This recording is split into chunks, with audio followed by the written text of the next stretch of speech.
All right, let's dive into Taya Selassie's incredible debut novel, Ghana Must Go.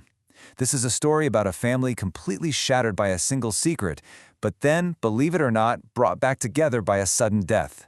It's this complex, tangled web of love, loss, and that universal search for what home really means. Most stories have a clear beginning, right? Well, this one starts with an ending. The story of the Sai family kicks off when their patriarch, Kwaku Sai, who was once this brilliant surgeon, dies. Just drops dead from a heart attack, all alone in his garden in Ghana. And this one quiet moment, it's about to send these massive shockwaves all around the world. So that really is the central question of this whole book, isn't it? Kweku's death isn't just an end. No way. It's more like a catalyst. It's the one thing, the only thing that could force this family, a family scattered and separated by years of pain and silence, to finally turn around and face the very past they've been desperately trying to outrun.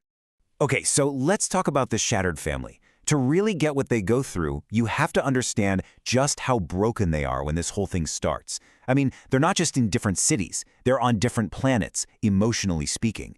Each one is in their own little bubble of resentment and grief. So the news of Kweku's death starts in Ghana and it just ripples out. It pulls his 4 kids and his ex-wife right out of their carefully constructed lives. One minute they're in a hospital in the US or an art studio somewhere else, the next they're all being yanked back into this family orbit they thought they'd escaped for good. And you can just feel it, right? This reunion is going to be tense. All right, now for the father's secrets. To really understand why this family is so fractured, we've got to go back to the beginning. Back to the source of it all, their father, Kwaku. His life is a story of these incredible highs and one single soul-crushing low. Okay, so picture this. Kwaku is at the absolute peak of his career. He's a celebrated surgeon, top of his field in Boston.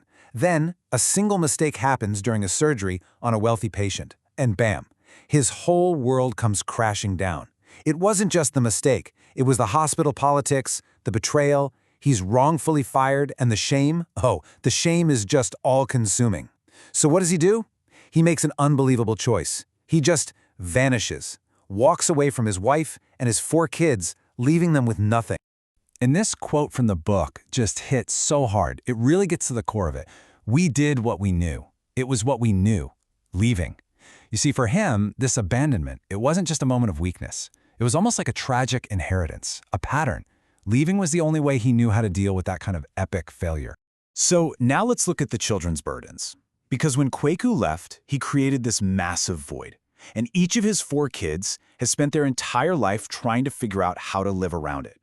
They all carry his pain, but for each of them, it looks a little different. First up, you've got Olu. He's the oldest. And guess what he does? He becomes a surgeon, just like his dad. Talk about pressure, right? He's literally living in his father's shadow. Then you have the twins, Taiwo and Kehinde. They're so close, they basically created their own little world to protect themselves from all the chaos. And then there's the youngest, Sadie. She's just lost, riddled with insecurity and just desperately wanting to feel like she belongs somewhere, anywhere. And this brings us to the painful homecoming. Kwaku's death is the trigger. The funeral is the reason they all have to go back to Ghana, to the house of the very man who abandoned them. I mean, this is the moment the entire story has been leading up to. Just try to imagine the tension in that house. Seriously, for the first time in years, the whole family is together.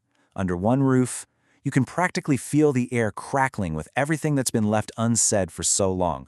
All the anger, the hurt, the confusion. They're basically strangers who just happen to share a last name and a whole lot of baggage. This whole situation with the family being so scattered really touches on a huge theme in the book, the idea of diaspora. The word itself just means people being dispersed from their homeland. But for the Sai family, it's more than that. It's a feeling. They're caught between cultures, between America and England and Ghana, and they're constantly wrestling with who they are. They never really feel at home anywhere. And that feeling of being caught in the middle, it's at the core of all their problems. Okay, so now we get to forging new connections. Because this story, it isn't just about all the pain and the secrets. It's about what happens next. This reunion in Ghana, as tough as it is a turning point. It's the start of this incredibly difficult, super messy journey toward maybe, just maybe, healing. It's a chance to build something new from the wreckage of the past. So there they are, in Ghana, surrounded by all of their father's things, his memory. And for the first time, they start to talk. Really talk. They start digging up all the secrets, all the misunderstandings, all the old hurts that have shaped who they are. It's brutal for sure, but they have to do it. It's the only way they can even think about moving forward.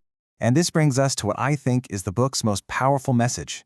It's this idea that healing isn't really about the past. You can't change what happened. Real healing, real connection, that happens when you decide to build something new, right now.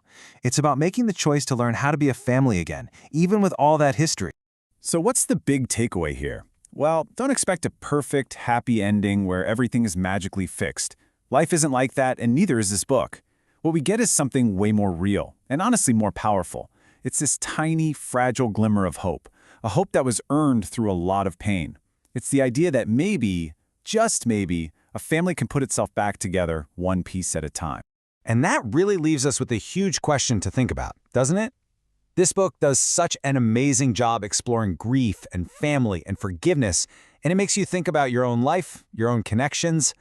Can a family ever really heal from its past? Or is it less about healing and more about learning how to live with the scars together? It's a deep one, and it's something that will stick with you long after you finish the story.